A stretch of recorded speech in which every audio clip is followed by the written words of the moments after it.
So now, good morning to everyone. So yesterday we read present tense, and also we understood the present tense. What is present tense? Okay. Now today we are going to read types of sorts of present tense. Okay, how many sorts of present tense, and I think you know how many sorts of present tense. Okay, so now let us know sorts of present tense. Sorts of present tense. Present tense. Okay, so how many sorts of present tense? How many sorts? Just, and I think you know that how many types of present tense? You know, 4 types of present tense is 4. Then first one is simple present, simple present or present indefinite, simple present, and the second one is continuous form. Okay, present continuous, present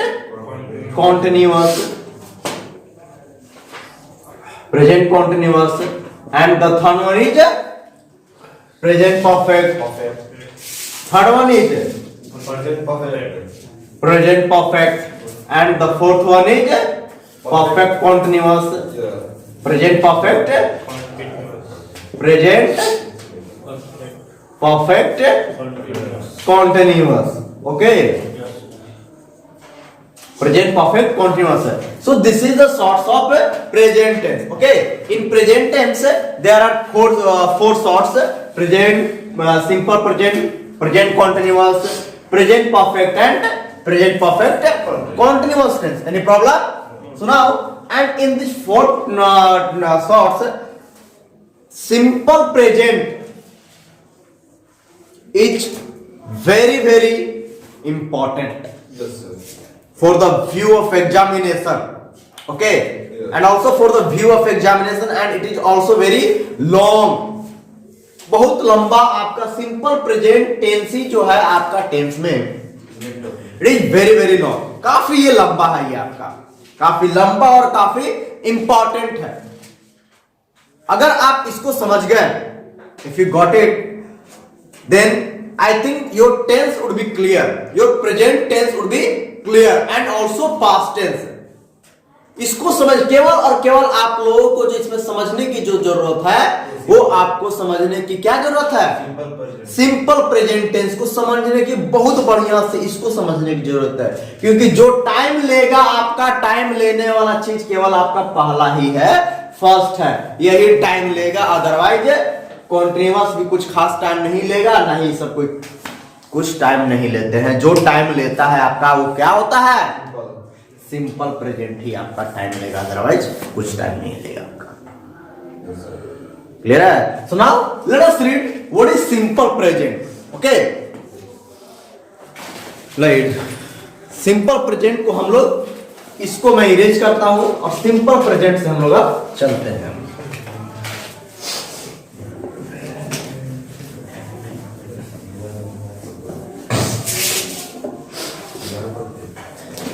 चलिए, what is simple present, इस चीज को समझिएगा. The first question is raised, you have to first get it the what is simple present. Simple present क्या है, इस चीज को समझिए. क्या है सिंपल प्रेजेंट? किसको कहेंगे सिंपल प्रेजेंट? प्रेजेंट टेंस तो हम लोगों ने समझ लिया, प्रेजेंट टेंस तो हम लोगों ने समझा कल कि the activity of the present time, जो आपकी प्रेजेंट टाइम की जो एक्टिविटी होती है उसे हम प्रेजेंट कहेंगे, प्रेजेंट टेंस कहेंगे. क्लियर है? अब सिंपल प्रेजेंट में आइए, क्या है सिंपल प्रेजेंट है. आप देखिएगा किताबों में आप देखिएगा, आपको सिंपल प्रेजेंट जब आप देखिएगा तो उसमें आपको लिखा हुआ मिलता है क्या? सिंपल प्रेजेंट के बारे में लिखा हुआ क्या मिलता है? प्रेजेंट टेंस ट्रांसलेशन पढ़े ना है? तो सिंपल प्रेजेंट के बारे में क्या कि जिस क्रिया के अंत में ता है, ती है, ते हैं, ये सब जो लगा होता है उसे क्या कहते हैं? उसे क्या कहते हैं? सिंपल प्रेजेंट कहते हैं कि जिस क्रिया के अंत में ता है ती है लगा रहता है। ये आपको बुक्स में भी अवेलेबल है कि नहीं है? आप देख सकते हैं आप। लेकिन एग्जैक्टली अब मैं आप लोगों से पूछना चाहता हूं, क्या यही है? समझिएगा ध्यान से, सिंपल प्रेजेंट को मैं इतना इंपॉर्टेंट मैं क्यों बता रहा हूं कि जो भी आपको किताब में लिखा हुआ रहता है, खैर वो जो दिया हुआ है वो भी एक तरह से गलत नहीं दिया हुआ है, लेकिन कुछ तर्क है, कुछ तर्क हैं जो उन चीजों को क्रॉस करते हैं वो बच्चों के लिए, ताकि बच्चे उसको काफी आसानी से उसको समझ लेते हैं। ठीक है, एक्चुअली जिस क्रिया के अंत में ता है ती है, ये कोई सिंपल प्रेजेंट का कोई डिफिनेशन थोड़ी है। जिस तरह हम लोगों ने आर्टिकल में पढ़ा जी, क्या ये वॉल साउंड और कॉन्सोनेंट साउंड का जो हम लोगों ने डिफिनेशन को पढ़ा, वो आपको किताबों में भी अवेलेबल हो, लेकिन मैंने आपको क्या बनाया, मैंने आपको क्या बताया? कुछ डिफरेंट बताया। तो डिफरेंट क्या, उसका रीजन मैंने क्या दिया था कि सेम कंडीशन था कि हिंदी जो हमारी है आ ई उ ये सब जो आपका वॉयल साउंड का जो आपका डिफिनेशन जो देते हैं, क्या ये वॉयल साउंड का डिफिनेशन है? वॉयल साउंड का डिफिनेशन क्या था? जिसमें क्या मूवमेंट नहीं हो। वॉयल साउंड का डिफिनेशन में क्या आपका क्या था डिफिनेशन? लिप्स और टंग का मूवमेंट नहीं हो। जिसमें जिस साउंड में आपका लिप्स और टंग का मूवमेंट नहीं आता हो उसे क्या कहते हैं? वॉयल साउंड कहते हैं। और कॉन्सोनेंट साउंड जिसमें आपका मूवमेंट होता हो। इसके पीछे का रीजन क्या था कि अगर ये आपका डिफिनेशन है, इस पर आप पूरा आर्टिकल फिल कर लीजिए, कहीं गलती नहीं होगा, समझे ना। लेकिन आई कोई एग्जैक्ट वो करेक्ट है कि वो करेक्ट डिफिनेशन तो है नहीं। क्यों नहीं करेक्ट डिफिनेशन है? क्योंकि इसका रीजन क्या है? क्योंकि भाई हिंदी तो इंग्लिश तो इंटरनेशनल लैंग्वेज है। अगर यही वॉयल साउंड की डिफिनेशन होती तो पूरी दुनिया में हमारी हिंदी फेमस होती। सेम कंडीशन इसमें भी, अगर आपका ता है ती है, समझिएगा ती है जो ता है, ये आपका अगर एग्जैक्ट आपका ये अगर ये सिंपल प्रेजेंट का डिफिनेशन है, समझिएगा मैं जो बोल रहा हूं, ती है ता है जो आपका एग्जैक्ट सिंपल प्रेजेंट का अगर इसी को डिफिनेशन मानते हैं तो ये सिंपल प्रेजेंट है। हमारे हिंदी तो काफी फेमस न होती जी। ये हमारे हिंदी का डिफिनेशन है कि इंग्लिश का डिफिनेशन है? हिंदी के डिफिनेशन है। तो ये कोई डिफिनेशन, ये तो पहचान आपका लोग बता देते हैं, लेकिन ये कोई पहचान नहीं है। ये आपका लोग अपने समझने के लिए बस ये चीज है कि राइटर ने जो करते हैं वो भी गलत एक तरह से नहीं है। क्यों? क्योंकि राइटर जो है वो अपने अकॉर्डिंग बच्चों को समझाने के लिए कि बच्चे कैसे समझे, तो उसको इजी लैंग्वेज में उसको उस तरह लिखकर दे दिए है। लेकिन करेक्ट ये सिंपल प्रेजेंट का डिफिनेशन नहीं है। बस राइटर जो है वो बच्चों को समझाने के लिए कि बच्चे को कैसे समझाया जाए, इसके लिए वो इस फॉर्म का वो रूप दिए हैं, वो इस तरह उन्होंने डिफिनेशन को क्रिएट किया है। लेकिन ये कोई करेक्ट डिफिनेशन नहीं है। ठीक है, जिस तरह बचपन में बच्चों को 2, 3, 4 को बच्चों को बताया जाता ना है कि जहां पर वॉवेल लेटर देखिए ए ई आई ओ यू देखिए, उसके पहले क्या भर देना है, इसको जहां देखना है उसके पहले एन भर देना है ना। ये बच्चों को क्यों बताया जाता है? क्योंकि बच्चे जो है उस लेवल में वो नहीं होते हैं कि वो वॉयल साउंड और कॉन्सोनेंट साउंड को डिफिनेशन को समझ पाए। ठीक है, तो बच्चों को फिलहाल वो समझाया जाता है ताकि आपको इससे आप काम चलाइए। ग्रेजुअली जब आप हायर लेवल पर जाइएगा तो आपसे ये कंसेप्ट जो है वो छीन लिया जाता है। ठीक है, एक कंसेप्ट आपसे वो छीन लिया जाता है। इसी तरह ये भी है, सिंपल प्रेजेंट भी है। किताबों में आपको मिल जाएगा कि जिस क्रिया के अंत में ता है ती है, रहा है रही है, चुका है चुकी है, ये सब जो रहेंगे वो सब आपके प्रेजेंट के टाइप्स के आपके डिफिनेशन होते हैं। लेकिन उसके पहचान कह लीजिए आप, लेकिन ये कोई नहीं है कुछ भी, समझे ना। हमें पढ़ना है क्या? हमें पढ़ना है इसका सिंपल प्रेजेंट का यूज पढ़ना है। क्या पढ़ना है? सिंपल प्रेजेंट का हमें यूज पढ़ना है। हमें ये सब नहीं पढ़ना है, ये गलत डिफिनेशन है, ये आपका गलत है। समझे ना? इसको हम लोग नहीं पढ़ेंगे और इसके हम लोग यूसेस ऑफ सिंपल प्रेजेंट पढ़ेंगे। इसके जगह पर क्या पढ़ेंगे हम लोग? Uses of simple present of ये प्रेजेंट टेंस।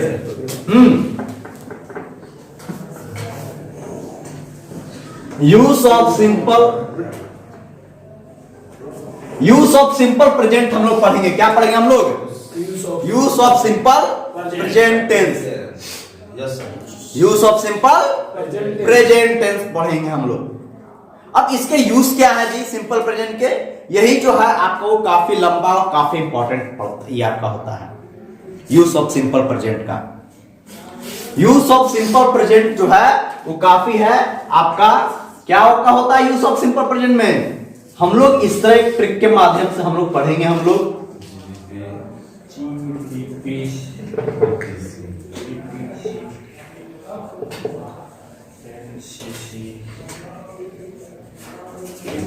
ये होता है आपका सिंपल प्रेजेंट का यूज।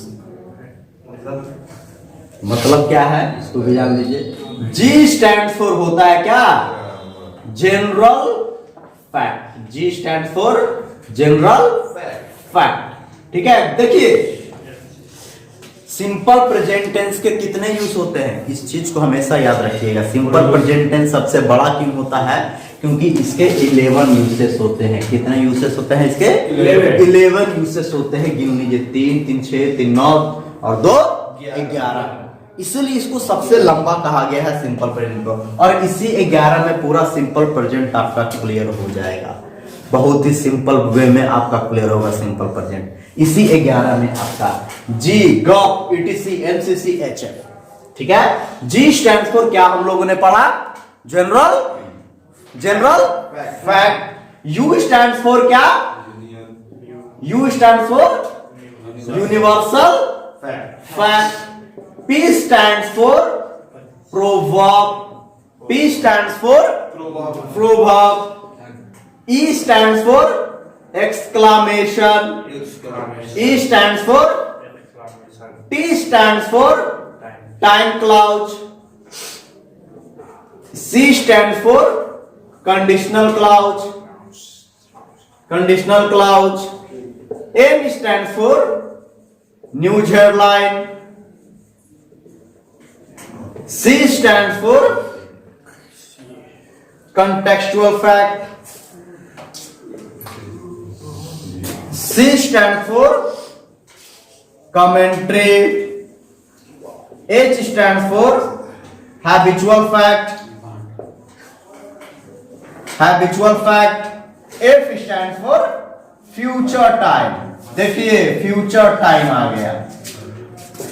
वही फ्यूचर टाइम जिसको हम लोग फ्यूचर को टेंस नहीं, वहां बहुत सारे रेंडल्फ कर्क, टॉमसन एंड मार्टिनेट साहब, ऐसे बहुत सारे ग्रामेरियन है जो टेंस के दो ही टाइप वो बताते हैं, पास्ट और प्रेजेंट। फ्यूचर वो नहीं बताते। फ्यूचर को उन्होंने टाइम की श्रेणी में, टाइम की कैटेगरी में उन्होंने दिया है फ्यूचर को।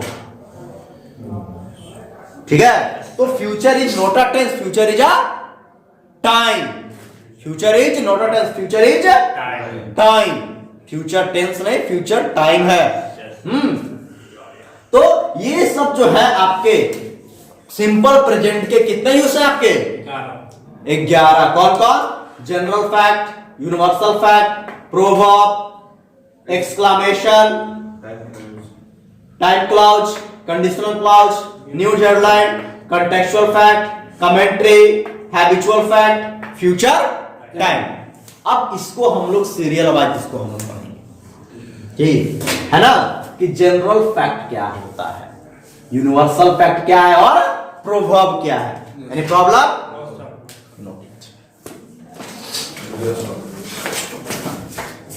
So now let us know what is general fact. Okay? General fact क्या होते हैं इस चीज को हम लोग जानते हैं। Do you know what is general fact? What is general fact? General fact means what is the meaning of general? पहले इस चीज को समझिए। जनरल का मीनिंग क्या होता है? क्या होता है? सामान्य। ठीक है। General parts of speech of general is, ध्यान समझिएगा, fact is noun and before noun what comes? Adjective. Any problem? General as an adjective that means common, common वही सामान्य घटना, मतलब कि ऐसा फैक्ट जो कॉमन हो, जो काफी ही सामान्य हो। The bench is made of would, common general है कि नहीं है? The colour of lips is green, पतियों का रंग हरा होता है। ये कौन सी घटनाएं हैं? दूध से दही बनना, ये कौन सी घटनाएं हैं? दूध से ही दही ना बनता है जी। ये कौन सा ये कौन सा फैक्ट है? जनरल फैक्ट है ना। पानी, वाटर इज कलरलेस, ये कौन सा फैक्ट है? जनरल फैक्ट है। वाटर इज कलरलेस, तो जनरल फैक्ट का मतलब समझ में आया? The incident, the fact that is related to general, the fact that is related to general is called general fact. मतलब जो काफी कॉमन हो, जो काफी कॉमन इंसिडेंट हो, जो आपके आसपास में, जैसे ऑयल फ्लोट्स ऑन वाटर, तेल पानी पर फ्लोट करता है कि नहीं करता है? तैरता है ना। That is what? That is general fact. Milk is white, which type of fact? General fact. Sugar is sweet, which type of fact? General fact. ये सब के सब क्या हुआ? कौन से इंसिडेंट है ये सब? जनरल फैक्ट है। जनरल फैक्ट क्लियर हुआ? And all the sentence related to general fact you have to mention in simple present tense। देखिए ट्रांसलेशन आप लोग बनाते हैं, मैं आप लोग, चूंकि आप लोग हैं बिहार बोर्ड से, और आप लोग के एग्जामिनेशन में ट्रांसलेशन भी पूछा जाता है, तो समझिएगा कैसे बनाना है इन सभी सेंटेंसेस को। कोई भी सेंटेंस ले लीजिए, कोई भी सेंटेंस आप लोग हिंदी से ही पढ़ लीजिए। देखिए कोई भी सेंटेंस लीजिए, जैसे मान के चलिए कोई भी सेंटेंस आपका ये ले लीजिए, पत्तियों का रंग हरा होता है, ठीक है। बच्चे खेलते हैं, बच्चे खेलते हैं, बच्चे को खेलना पसंद है, बच्चों को खेलना पसंद है। अब कैसे ये बच्चे को खेलना पसंद है कैसे बनाइएगा इसको? अब बताइए, एक सेंटेंस है आपका, बच्चे को खेलना पसंद है, बच्चों को खेलना पसंद है, कैसे इसको ट्रांसलेट कीजिएगा? पहले बताइए कैसे इसको ट्रांसलेट कीजिएगा? बच्चों को खेलना पसंद है, पहले चिल्ड्रन लगाएंगे। यही गलती करते हैं आप लोग, यही गलती करते हैं आप लोग, समझिएगा इस चीज को। At first identify the sentence whether the sentence belong to general fact or which fact। ये आपको सबसे पहले आइडेंटिफाई करना है कि ये जो है सेंटेंस है कि बच्चों को खेलना पसंद है, बच्चों को खेलना पसंद है। अगर ये सेंटेंस को बच्चों को खेलना पसंद है, तो इस सेंटेंस को सबसे पहले आपको आइडेंटिफाई करना है। क्या आइडेंटिफाई करना है? ये सेंटेंस कौन सा फैक्ट है? ये सेंटेंस कौन सा फैक्ट है? जनरल फैक्ट है। क्या बच्चों को खेलना पसंद नहीं होता है? क्या होता है ना? तो ये जनरल फैक्ट है। अब ये तो क्लियर। अब बताइए, किताब में तो रहता है कि भाई ताहती है, तो भाई ये क्या होगा? ये सिंपल, जो किताब में रहेगा ताहती है तो सिंपल प्रेजेंट। इसमें तो ताहती है नहीं है, ताहती है क्या? तो ये कौन सा टेंस हुआ? सिंपल ना हुआ जी, सिंपल प्रेजेंट ना हुआ। सिंपल प्रेजेंट में क्या आपका हो गया? जनरल फैक्ट शो कर रहा है, जनरल फैक्ट शो कर रहा है, कर रहा है। तब जनरल फैक्ट के सेंटेंस को हम लोग कैसे बनाएंगे? जो सेंटेंस जनरल फैक्ट का रहेगा उस सेंटेंस को कैसे बनाएंगे? सबसे पहले आइडेंटिफाई कीजिए सब्जेक्ट को।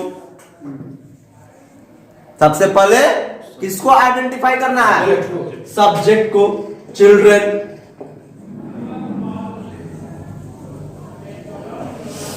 चिल्ड्रन क्या है? वर्ब इसमें क्या हो गया आपका? वर्ब। हिंदी से सेंटेंस में इसलिए नहीं आइडेंटिफाई होते हैं, हिंदी में नहीं पकड़ाते, इंग्लिश को, इसलिए इंग्लिश टू इंग्लिश हमें पढ़ना चाहिए। चिल्ड्रन लाइक्स, ये चिल्ड्रन लाइक और लाइक्स दी, चलिए ये भी देख लेते हैं। लिखा गया चिल्ड्रन लाइक और लाइक्स, लाइक्स प्लेइंग, क्या पसंद है? तो खेलना। चिल्ड्रन लाइक और लाइक्स, लाइक्स V5 की V1, V5 की V1, V1 की V5, क्यों V1, क्यों V5? चिल्ड्रन, क्या कहना है? चिल्ड्रन सिंगुलर और प्लूरल, चिल्ड्रन सिंगुलर और प्लूरल, बोलिए प्लूरल। चिल्ड्रन क्या हो गए? When the subject is plural, verb is also singular. Subject plural, verb singular, verb भी क्या होगा? प्लूरल हो जाएगा। Any problem? When the subject is plural, then verb is also plural. Verb is also plural. Any problem? बताइए, clear हुआ कि नहीं हुआ? आइडेंटिफाई सेंटेंस हुआ कि नहीं हुआ? हुआ ना? इसको दीजिए मेरे पास। तो इस चीज को समझ लेना है, ठीक है? बस यही आप लोगों को मैं इस तरह बता रहा हूं ताकि सेंटेंस जब आप लोग किसी भी टॉपिक पर दे लिखने के लिए तो आप लोग ये कंफ्यूज ना करें कि कौन सा सेंटेंस जनरल फैक्ट। बस सेंटेंस ध्यान देना है जब कभी भी ट्रांसलेशन बना रहे हो, समझिएगा इस चीज को। जब कभी भी आप ट्रांसलेशन बना रहे हो, उस ट्रांसलेशन में हमेशा जो सेंटेंस आप what the sentence you are going to translate into English, first you have to mind the sentence, the sentence belongs to general which fact, whether the sentence belong to simple present, in simple present which fact, general fact, universal fact, proverb, क्या है ये, इस चीज को समझना है पहले। और एग्जांपल लीजिए, और एग्जांपल ले लेना है कि नहीं लेना है? और एग्जांपल लीजिए, क्या लेना? और एग्जांपल बोलिए, जनरल फैक्ट का सेंटेंस बोलिए। दिमाग में कुछ आ रहा? देखिए आसपास में काफी कॉमन घटनाएं हैं जी। आसपास में काफी कॉमन घटना है। हम अपने से दे दें? चलिए ठीक है, तो हम अपने से दे देते हैं। कोई ये सेंटेंस, कोई भी सेंटेंस लीजिए। आप ले लीजिए, चिल्ड्रन लाइक्स प्लेइंग हो गया आपका। क्रिकेट काफी पॉपुलर गेम है, आ गया।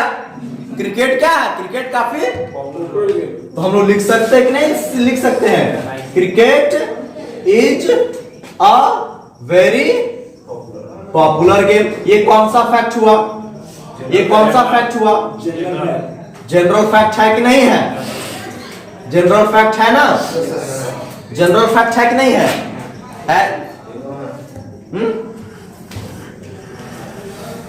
जनरल फैक्ट है। India is the biggest country,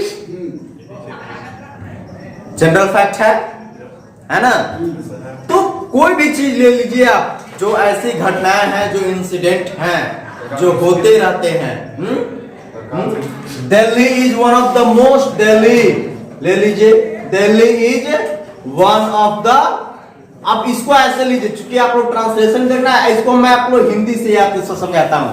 Delhi समझिएगा, सेंटेंस आप लोग को ट्रांसलेट करना है। दिल्ली भारत का सबसे दूषित राज्य है। दूषित मतलब उसमें काफी, हाँ, काफी पॉल्यूशन वहां होते हैं। इसको समझाइए, इसको बनाइए। दिल्ली में सबसे ज्यादा पॉल्यूशन है कि नहीं है? तो दिल्ली जो है वो सबसे ज्यादा पॉल्यूशन, ये पॉल्यूटेड कंट्री है, तो ये सॉरी पॉल्यूटेड स्टेट है। इसको ट्रांसलेट कीजिए। क्या है, इसको ट्रांसलेट किए। पहले इस चीज को समझना है कि ये कौन सा फैक्ट है, जनरल फैक्ट है कि नहीं है। जब सेंटेंस जब जनरल फैक्ट है तो मेंशन किस में होगा, मेंशन किस में होगा, जनरल सिंपल प्रेजेंट में होगा। किसमें मेंशन होगा, सिंपल प्रेजेंट में मेंशन होगा, ठीक है। और सिंपल प्रेजेंट का स्ट्रक्चर क्या होता है, सिंपल प्रेजेंट का स्ट्रक्चर क्या होता है, रेस्ट वर्ड होता है। सिंपल प्रेजेंट का स्ट्रक्चर क्या होता है, रेस्ट वर्ड होता है। Subject plus V1 plus V5 plus rest word, V1 V5 plus rest word होता है। सब्जेक्ट के बाद क्या आते हैं, V1 और V5। एक और होता है आपका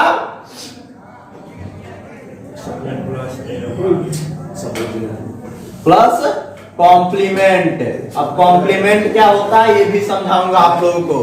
कॉम्प्लीमेंट, चलिए इसको पहले ट्रांसलेट कीजिए कि दिल्ली जो है वो सबसे क्या प्रदूषित राज्य है भारत का।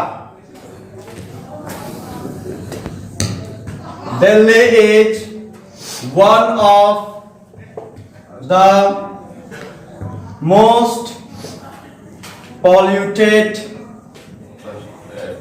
states in India. हुआ कि नहीं हुआ, इधर देखिए हमसे कैसे करना है।